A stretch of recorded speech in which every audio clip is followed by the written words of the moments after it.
أعوذ بالله من الشيطان الرجيم. بسم الله الرحمن الرحيم. يا أيها المزمل قم الليل إلا قليلا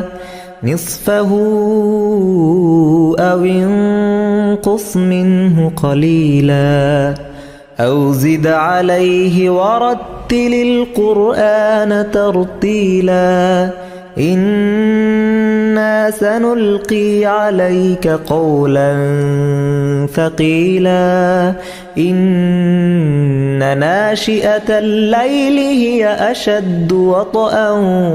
وأقوم قيلا إن لك في النهار سبحا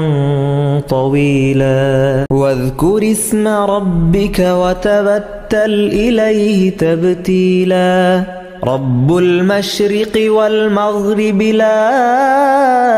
إله إلا هو فاتخذه وكيلا واصبر على ما يقولون واهجرهم هجرا جميلا وذرني والمكذبين أولي النعمة ومهلهم قليلا إن لدينا أنكالا وجحيما وطعاما ذا غصة وعذابا أليما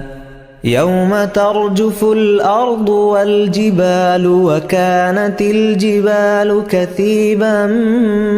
مهيلا إنا أرسلنا إليكم رسولا شاهدا عليكم كما أرسلنا إلى فرعون رسولا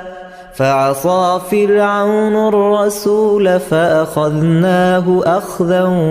وبيلا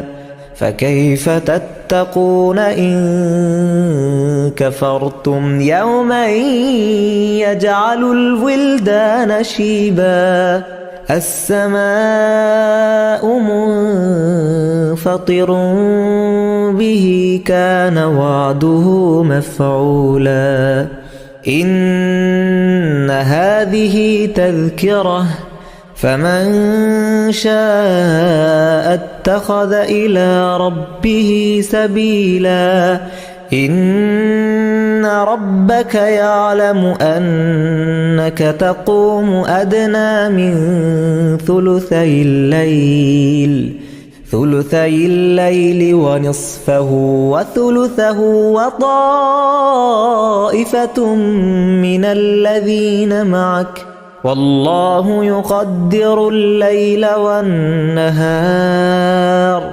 علم أن لن تحصوه فتاب عليكم فاقرؤوا ما تيسر من القرآن علم أن سيكون منكم مرضى وآخرون يضربون في الأرض يبتغون من فضل الله وآخرون يقاتلون في سبيل الله فاقرؤوا ما تيسر منه وأقيموا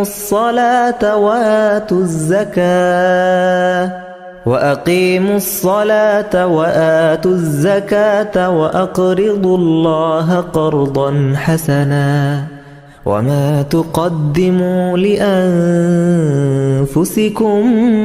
من خير تجدوه عند الله هو خيرا وأعظم أجرا واستغفروا الله إن الله غفور رحيم.